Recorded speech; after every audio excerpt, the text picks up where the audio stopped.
Buenos días, habla la doctora Magdalena Lagier, yo soy la gerente de prestaciones médicas de la obra social del personal del Automóvil Club Argentino. Volvemos nuevamente con nuestras charlas virtuales. En esta ocasión la charla la va a dar la licenciada Erika Trostman, psicóloga, y va a hablar sobre los efectos del COVID a nivel salud mental. Los dejo con ella. Muy buenos días a todos, ¿cómo están? Bueno, antes que nada quiero agradecer a la doctora Magdalena Lagier, muchísimas gracias, y a USPACA por invitarme una vez más a compartir este ciclo de charlas. Bueno, hoy vamos a hablar sobre un tema muy importante, que son los efectos psicológicos y cognitivos que nos ha dejado la pandemia. La verdad es que no hay duda que el 2020 va a permanecer en nuestra memoria, ¿sí? Ya sabemos por otras charlas que he dado que el impacto de las emociones en la memoria es crucial, y aquellas cosas que han tenido un impacto fuerte, ya sea positivo o negativo, en lo emocional, en nuestra vida, va a permanecer en nuestra memoria por mucho más tiempo.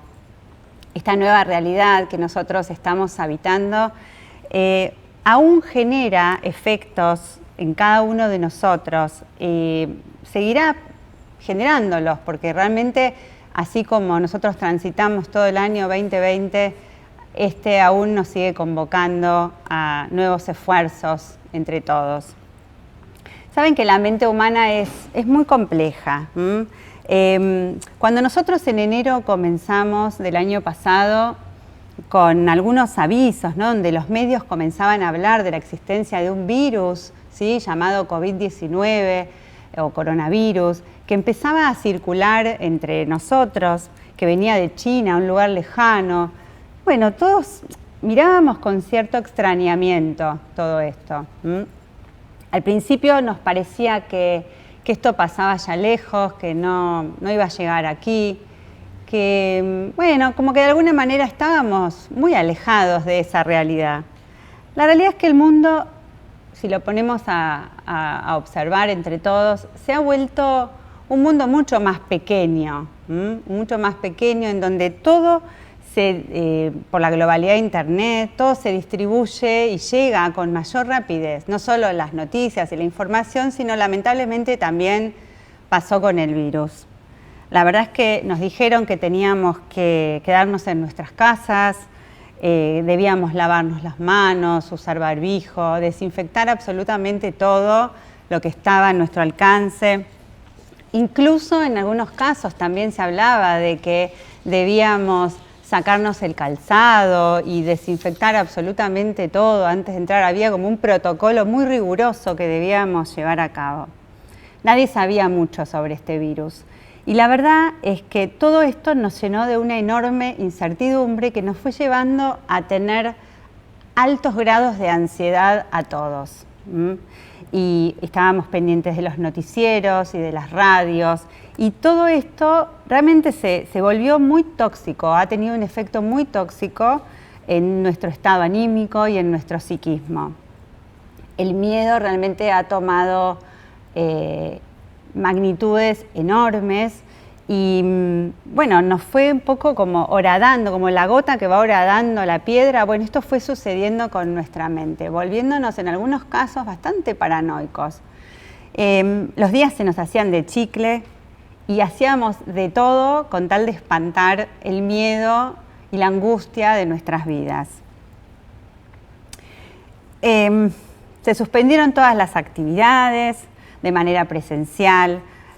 Todos nos encontramos frente a un nuevo escenario, y este nuevo escenario que obviamente muchos pudimos reinventarnos por suerte y utilizar todas las videollamadas, WhatsApp, las aplicaciones con las distintas redes sociales que nos permitía estar en contacto con nuestros seres queridos, con nuestros compañeros de trabajo, con nuestra familia.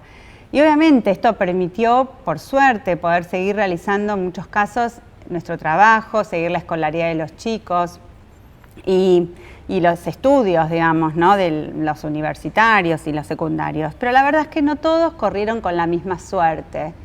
hubo algunas personas que no han podido adaptarse o porque no tenían los recursos o porque definitivamente el tipo de trabajo que realizaban no era posible de hacer por teletrabajo.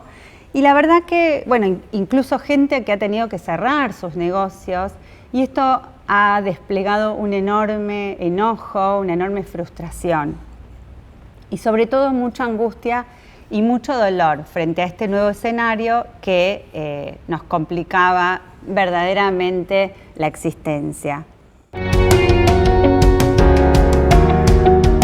Todos pensamos un poco renegando, ¿no?, de la realidad, que esto es bien humano, es como esto que veo, quiero creer que no es así, que todo esto iba a pasar en unos pocos meses. La verdad que esto no pasó, no fue así, y bueno, y la cuarentena en realidad nos puso a prueba. Ya hace un año que nos viene poniendo a prueba y esto va a seguir aún más y no sabemos por cuánto tiempo. Por lo tanto, claro, la incertidumbre realmente es una emoción con la que es difícil de lidiar. Como les decía, la cuarentena nos puso a prueba y nos hemos ido sosteniendo a través del contacto con, bueno, nuestros vecinos, la solidaridad, ¿no?, entre los vecinos, la familia, las distintas redes sociales. Incluso hubo gente que tomó este tiempo de cuarentena que hemos pasado como una oportunidad, ¿sí?, aunque parezca extraño, generando en algunos casos hasta cierto bienestar o alegría, porque podían realizar algunas actividades o cosas que antes, en la realidad anterior que vivían, en su anterior normalidad, digamos, esto no era posible, ¿eh? Por ejemplo, casi maníacamente en muchos casos se veían personas que, y me incluyo en algunas de estas actividades, empezamos a, bueno, ordenar placares, a limpiar la casa, a cocinar, incluso desafiando recetas magistrales de Narda Lépez, hacer clases de gimnasia vía Zoom o actividades cognitivas, o incluso tuvimos la posibilidad de practicar o llevar adelante un hobby como pintar, no sé, construir rompecabezas o lo que cada uno quisiera. Creo que, bueno, gimnasia, baile, ¿no?, vía Zoom, realmente, o cualquiera de estas aplicaciones o actividades cognitivas a través de Facebook, realmente hubo todo un despliegue de posibilidades que abría también esta instancia de la cuarentena. Y sobre todo para la gente mayor, ¿no?, poder salir del aislamiento y la quietud en la que nos encontrábamos. Todo esto nos llevó a empujar un poco los límites internos que todos teníamos y bueno, empezar a adecuarnos a estas posibilidades nuevas que ofrecía la virtualidad. La verdad que acá yo me incluyo también porque tuve que adaptar mi trabajo en el consultorio a hacerlo de manera virtual, los trabajos grupales, incluso con gente mayor, y se han adaptado perfectamente a las actividades vía Zoom. Es cierto que hubo algunas personas que no han podido adaptarse a esto tampoco. Y la realidad es que sí se observó que muchas de estas personas que les ha costado o no han podido adaptarse para seguir en contacto con esta nueva posibilidad de la virtualidad, han mostrado síntomas de depresión y grandes cargas de ansiedad. Importantes trastornos de ansiedad se han observado. Siempre tenemos que recordar que el aislamiento era social, no afectivo. Y la verdad es que el denominador común que existió tenía que ver con las palabras de aliento que muchas veces nos dábamos. Recuerden cómo todos los días, durante muchísimos meses, a las 9 de la noche salíamos todos a los balcones a aplaudir y a conmemorar de alguna manera o a reconocer el esfuerzo que hacían todos los personales de salud. Así que también conectemos con esas cosas.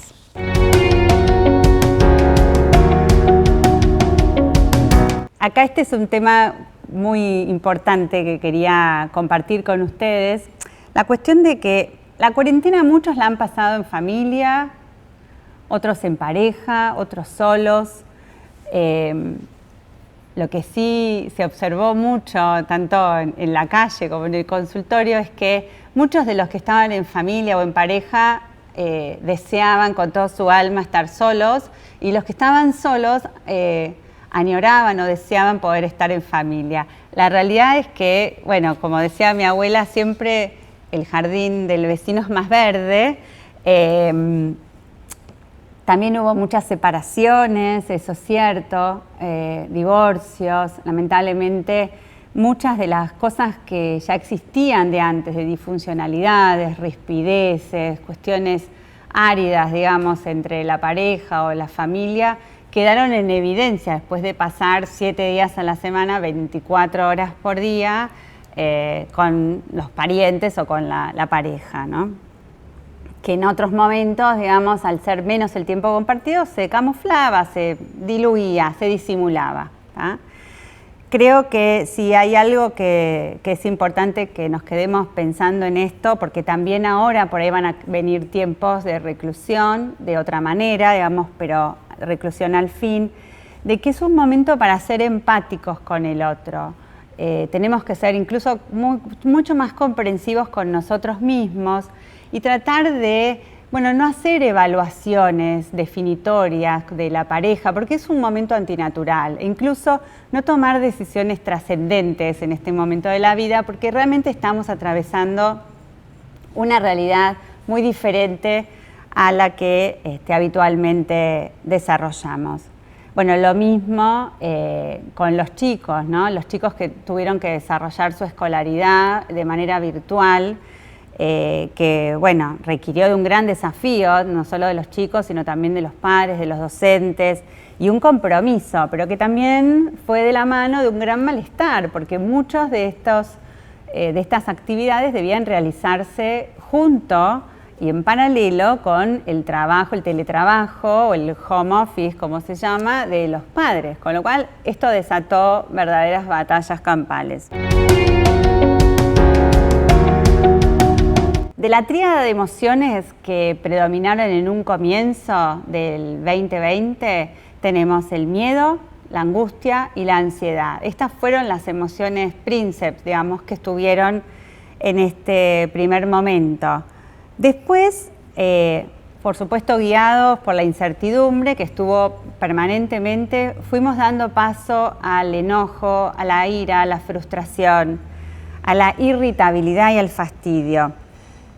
Sabemos que, bueno, estamos ya a un año de la llegada del COVID-19, ya estamos en abril del 2021 y este virus sigue acechando al mundo. Las vacunas obviamente aportaron una enorme cuota de esperanza, pero la verdad es que todavía no están dadas las garantías, digamos, como para volver a la normalidad, así que debemos seguir cuidándonos con mucha responsabilidad.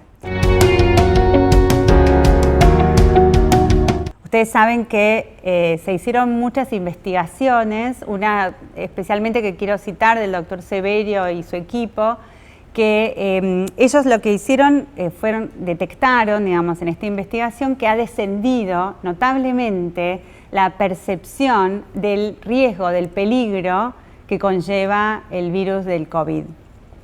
Por lo tanto, esto es un enorme riesgo, más del 13% esto se observó. Por lo tanto, digo, ¿por qué es un riesgo? Porque que yo le tenga menos miedo hace que me cuide menos, ¿no? Y justamente esto es lo que no podemos hacer en este momento de ninguna manera. Digamos, tenemos que tratar de hacer el pasaje de ese miedo o pánico inútil que predominaba al comienzo de la cuarentena del 2020 y darle paso al miedo útil, porque el miedo no es malo, no es una emoción negativa. El miedo en su dimensión adecuada nos permite anticipar, prever, cuidarnos, ¿sí? Y esto es fundamental, prevenir, obviamente sin volvernos paranoicos.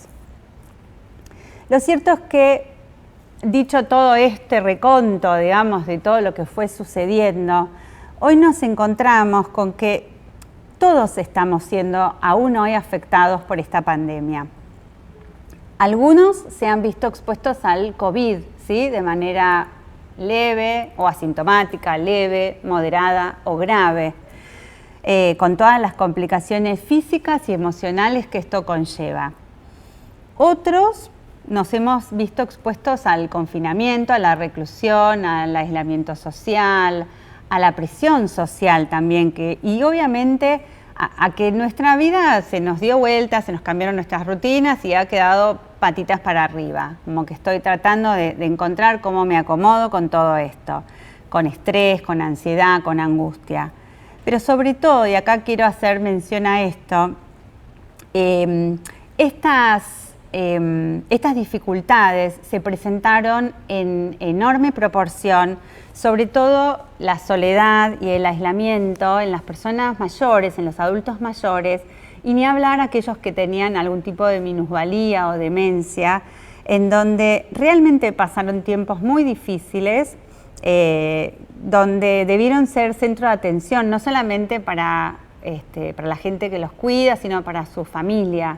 Realmente fue bien complicado. Lo que sí se observó fue que tanto las personas que pasaron por el COVID como los que transitamos el aislamiento de la pandemia, se observan que hay síntomas tanto emocionales o psicológicos como cognitivos. ¿Y cuáles son estos síntomas cognitivos que se observan? Fallas en la atención, en la concentración, en la memoria sobre todo, y todo lo que tiene que ver con el cerebro ejecutivo, que es lo que realiza el prefrontal, la parte frontal de nuestro cerebro, que es todo lo que tiene que ver con la planificación, la organización, ¿sí? La previsión de cuestiones. Y bueno, y obviamente no es menor también acotar el impacto que han tenido el excesivo uso de pantallas en la vida de cada uno de nosotros, que lo realizamos todo el día. Otra de las cosas que se sabe, que seguramente lo habrán escuchado en los medios de comunicación, es que hoy ya se conoce que hay un COVID que se llama COVID prolongado, COVID a largo plazo, que va más allá de las 2 o 3 semanas de lo que es la etapa crítica de la enfermedad y que se extienden los síntomas, pero por meses incluso, al menos esto es lo que está estudiado. Y lo que sucede con este COVID prolongado es que uno de los síntomas principales de los cuales la gente se queja, y ojo que esto es muy importante porque incluso personas que han tenido COVID de manera asintomática o de manera leve, no estoy hablando de la gente que lo pasó de forma grave, por eso tenemos que prestar mucha atención a esto y cuidarnos para no contagiar. Uno de los síntomas principales, decía, es la astenia. Queda una sensación de decaimiento, de cansancio profundo, de fatiga, que muchas veces incluso hay que hacer el diagnóstico diferencial con la fatiga crónica. Bueno, el dolor en el cuerpo, de esto se queja la gente, dolores de cabeza, problemas gastrointestinales, pero lo más importante, que es lo que me compete a mí como psicóloga, tiene que ver, o por lo menos que también me dedico al ámbito de la neuropsicología, es la cuestión de la niebla mental, que se conoce como niebla mental, que son los trastornos cognitivos que quedan por meses y, como les decía, tiene que ver con un estado como de confusión, de trastornos de memoria, de fallas en la atención y en la concentración. La gente se queja y dice, no puedo hacer el trabajo que hice siempre, me cuesta concentrarme, leo 3 párrafos y tengo que volver a leer pero no me acuerdo de lo que leí, ¿no? E incluso, como un dato, ¿no? Se han hecho evaluaciones a pacientes que han tenido y que están cursando este COVID prolongado, y se observa que en las evaluaciones neurocognitivas dan resultados como de 10 puntos menos de lo que dan las personas, digamos, no teniendo la enfermedad y lo que es esperable para la edad que tienen, con lo cual miren el impacto que esto tiene. Pero bueno, volviendo a lo que nos hace y nos va a sostener durante todo este tiempo que nos queda, somos seres sociales, ¿sí? Y somos seres emocionales. La verdad es que por eso es que nos resulta traumático, ¿no? Saludarnos con el codo, con el puño, o hacernos de lejos los saluditos y no poder vivir libremente nuestra sociabilidad. Pero la verdad es que, como les dije antes, tenemos que tener el compromiso de seguir manteniendo el distanciamiento social, no así el emocional. Se nos ha quebrado lo que es el equilibrio, ¿sí?, entre nuestra salud física, la salud psíquica y la salud cognitiva, entre otras de las áreas que se nos han descuajeringado un poco. Y la verdad es que, bueno, todo esto nos ha enseñado, todo este tiempo hemos aprendido y los medios se han encargado de enseñarnos con mucho detalle cómo hacer para mantener el virus afuera. Ya sabemos, el alcohol, el barbijo, la distancia, todo eso fantástico. Pero no se ha hecho mucho hincapié en cómo hacer para fortalecer nuestras defensas físicas y mentales. Y para eso, cómo hacer para fortalecer nuestras defensas es de lo que les voy a hablar ahora.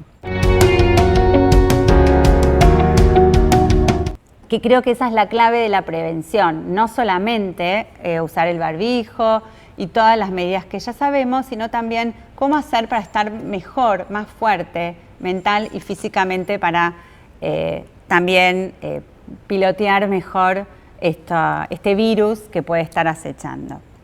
¿Y en qué consiste? Bueno, la primera todos lo conocemos, una alimentación saludable. Alimentación saludable, digamos que lo que quiere decir es, bueno, tratar de comer frutas, verduras, todo lo que tiene que ver con la alimentación mediterránea, que se la conoce así, con frutas y hojas verdes, y digamos, tratar de dejar por fuera, porque este fue uno de los temas que hubo mucho en la cuarentena, que mucha gente aumentó de peso, no solo porque había un furor por cocinar, sino porque además la ansiedad muchas veces nos lleva a comer de más, Y bueno, el sedentarismo también favoreció que haya mucho aumento de peso, ¿no? Tratar de dejar de lado todo lo que son las comidas, sobre todo los de azúcar refinado, las industriales y bueno, obviamente poder salir al sol, ingesta normal de vitamina C y D y todo esto.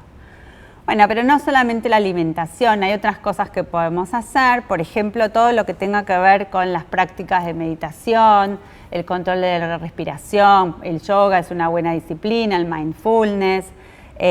Todas estas cosas nos sirven para bajar el estrés, disminuir el cortisol que aumenta cuando estamos estresados, la adrenalina y todas estas cosas que además generan problemas de insomnio y bueno, todas estas gastritis y demás. Y todo esto nos va a permitir hacer una pausa y sobrellevar mejor este tiempo que nos toca vivir.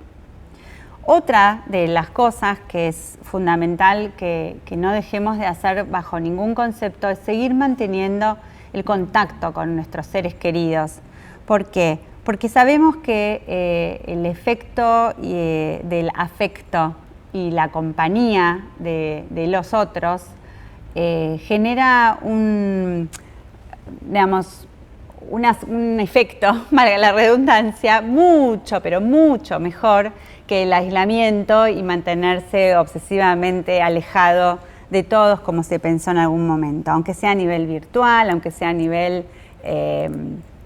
telefónico, ¿sí? Como en la vieja época, mantener contacto con nuestra familia, con nuestros compañeros de trabajo, etc.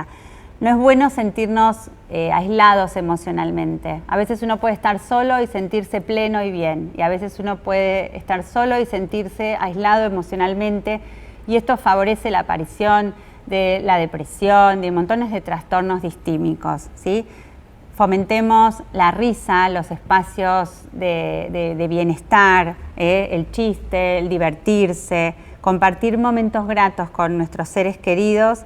Obviamente sabemos que aumentan las endorfinas, la oxitocina, la dopamina y todas estas hormonas nos generan una sensación de bienestar. También, obviamente, la práctica de la actividad física. Como les dije antes, el sedentarismo es absolutamente destructivo para nuestro cuerpo y para nuestro estado anímico también. Así que, bueno, si puedo hacer actividad física, hay montones de vías, digamos, desde ir a una plaza con la distancia. Hoy todos los profesores salieron de los gimnasios a las plazas. Incluso hay muchas que se realizan de manera gratuita o en casa, vía Zoom, o bailar, lo que sea que me permita moverme un poco. Esto va a favorecer, y está súper estudiado, que la actividad física favorece cognitivamente. ¿Por qué? Porque favorece la neurogénesis. ¿Qué quiere decir? La producción de neuronas. ¿En dónde? Sobre todo en el hipocampo. Por eso mejora la memoria. Y está indicadísimo, ni hablar en estos casos en donde estamos diciendo que una de las cosas que está fallando es la memoria. Otra de las cuestiones que es fundamental para la prevención y el aumento y el fortalecimiento de nuestro sistema inmune es seguir teniendo metas, planes, proyectos a mediano plazo, a corto plazo. No solamente vivir el día de hoy, porque veníamos como acostumbrados a eso. Bueno, yo vivo el hoy, no sé mañana. Bueno, no, está bien, pero es inherente a la existencia humana tener proyectos. Sin proyectos estamos en problemas, solemos deprimirnos. Existe un futuro y tenemos que seguir haciendo planes. Los planes nos permiten soñar, nos permiten desear, fantasear, y estas son actividades inherentes al ser humano. No podemos vivir sin ellas. Por supuesto, la estimulación cognitiva, que hay ejercicios y juegos, cuestiones lúdicas de todo tipo en todas las redes sociales, que las pueden encontrar. Esto también es súper favorecedor. Otra de las cosas que quería mencionar en relación a las emociones, una de las emociones que predomina mucho en este momento es la irritabilidad, la bronca, la frustración, ¿no? Como otra vez volver a pasar por lo mismo. Muchas veces esta frustración se descarga en las personas que tenemos al lado, en general muchas veces en nuestros seres queridos. Entonces tratemos de identificar esto cuando yo registro y poder establecer una pausa. Yo lo llamo un peaje emocional, frenar. Cuando yo siento, ¿no?, ese enojo, ese calor que me sube, freno, paro. Y trato de ponerle idea, concepto a esa emoción, porque si me guío por la emoción probablemente tenga conductas impulsivas, ¿sí? Me voy a manejar por reacción y tenemos que buscar empezar a utilizar la reflexión, no la reacción, ¿sí? Es importante buscar un tiempo personal, ¿eh? Si yo necesito, no sé, irme un rato a pasear y volver, o hacer alguna actividad personal, esto es muy saludable, sobre todo para bajar a veces las intensidades de emociones que están a tope y poder volver a conectarme con el otro. Quiero que sepan que no es la primer pandemia que atravesamos, por ahí sí nosotros, pero no la humanidad. Tampoco creo que sea la última. Lo que sí tenemos que saber que bueno, que este equilibrio que se ha quebrado, ¿no?, de la salud, de lo emocional, de la vida social, de lo económico, de lo cognitivo, debemos seguir trabajando para restablecerlo, es compromiso de todos. Aprovecho para solidarizarme con todas aquellas personas que han perdido algún ser querido, a un familiar, y no han podido despedirse como corresponde, adecuadamente. Y los invito a que conectemos, ¿no?, con esto de que debemos tener realmente el compromiso todos de restablecer. Esto va a ser progresivo, obviamente, el equilibrio. Como dice el doctor Abadi, practiquemos el optimismo lúcido, dice él, ¿no? ¿Y qué quiere decir esto? Es utilizar la inteligencia emocional para tener la esperanza y la suficiente paciencia, sobre todo, que creo que es algo importantísimo que todos debemos trabajar, y sobre todo la responsabilidad en el cuidado personal y social. Volvernos resistentes es poder poner el pecho a las balas y aguantar, pero la idea es volvernos resilientes, que es más que eso. Volvernos resilientes tiene que ver con la aceptación de lo que sucede, pero sobre todo es una adaptación con un fortalecimiento, con un aprendizaje, es poder capitalizar esta experiencia que estamos viviendo para ser mejores personas, para hacer mejor incluso la humanidad. Y sobre todo, bueno, saber que, como dicen los orientales, esto también pasará. Así que muchísimas gracias y que tengan lo mejor que se pueda para este 2021. Bueno, muchas gracias, licenciada, por su aporte. La verdad que, como siempre, contamos con su presencia para todas nuestras charlas de salud mental. Y también le sugerimos al público, a todos los que nos escuchan, no solo a nuestros beneficiarios, que pueden acercarse a través de nuestros canales de comunicación, que son 3, Facebook, YouTube y página web, para hacer las consultas que crean necesarias y también hacernos sugerencias de las charlas que les parecerían interesantes. Aprovecho esta oportunidad para agradecerle a la comisión directiva, al doctor Santiago Julio, a OSPACA, a SUTACA. Desde ya, muchas gracias.